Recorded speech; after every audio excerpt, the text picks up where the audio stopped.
really interesting about Jimmy Choo and you being on the board there, because you'll appreciate this story. But where I first saw this all come together was I did an executive MBA in the States, and there was a guy in my class called Swizz Beatz.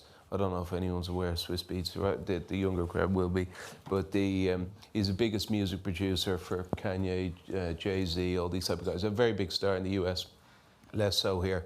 Married to Alicia Keys. But he'd applied to get into the course, and he'd been turned down 4 times, got in his 5th attempt, right? And he used to have the private jet sitting, you know, in the airport. But every Friday, he used to have these 2 geeks, and he'd be sitting there with the hat sideways, the cigar, the ripped jeans, and you know, these 2 guys were sitting in front of him, and I was fascinated by what was going on. So I said, Swizz, do you mind if I sit in? And he said, yeah. He said, I'll show you what's going on. So he said, these guys are analysts, said, you know, top class. Got them from JP Morgan. And he said, they work for me full time. And he said, I have them studying brands. And he said, I want to spot brands that have lost their way.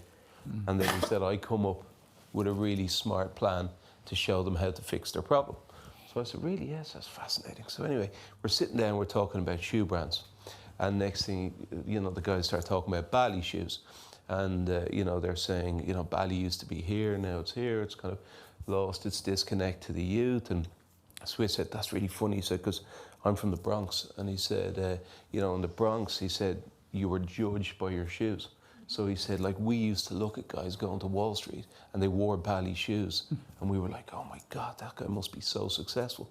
And he said, I can completely see how they've lost their connection to the youth. He said, they've lost their edge. And he said, I'm really interested in this. So he said to the lads, listen, will you send me a 2-page report on everything in relation to Bally? Copy demo. I'll have a think about it overnight and we'll come back with a plan. So anyway, we get the 2-page report overnight. I meet our man for breakfast and he goes, man, I think this one's really interesting. So he said, will you look up where the Bally store is in Boston? So I said, yeah, 105 Boylston Street. He said, lunchtime, jump in the car with me and let's go down. So anyway, we jump in his car, go in. The girls in the store all recognise him. They want photos. He gets photos. And in true hip-hop style, he buys 15 pairs of shoes. So put them in the back of the car. And I'm driving back with him thinking small time going, Jesus, we probably could have, you know, I could have, you know, used my Irish charm to get you these for free.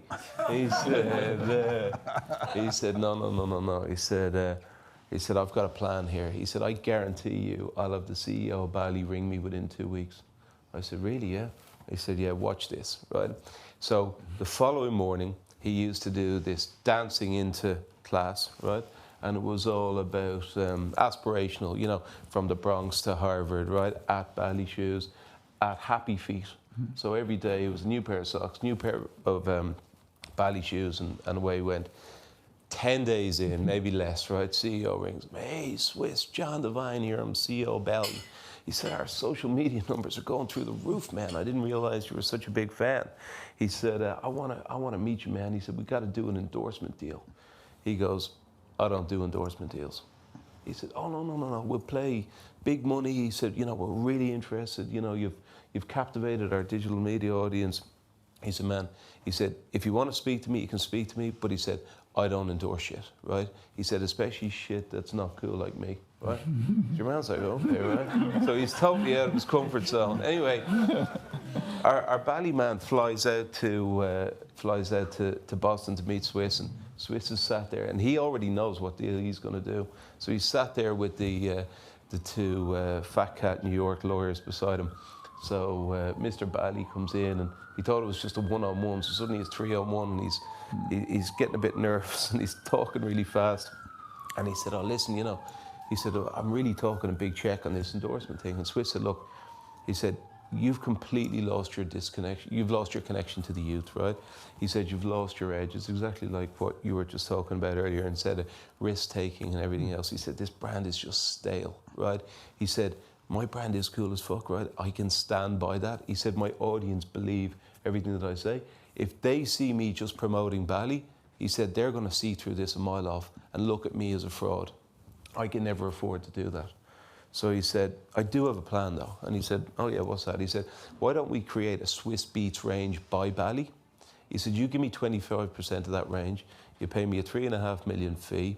And he said, you pay for all the costs. He said, I'll bring in all the best street artists in the world and I'm going to create a brand that's going to blow people's minds. And he did the deal there and then.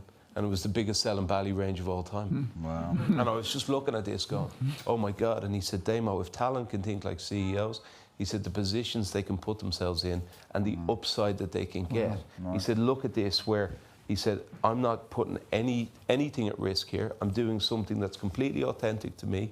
That's the absolute core, right? And he said, I'm getting a 25% carry and I'm able to use Bally's global platform to just supercharge this. He said, it's really not Great that story. difficult. It's just thinking outside the box. Great.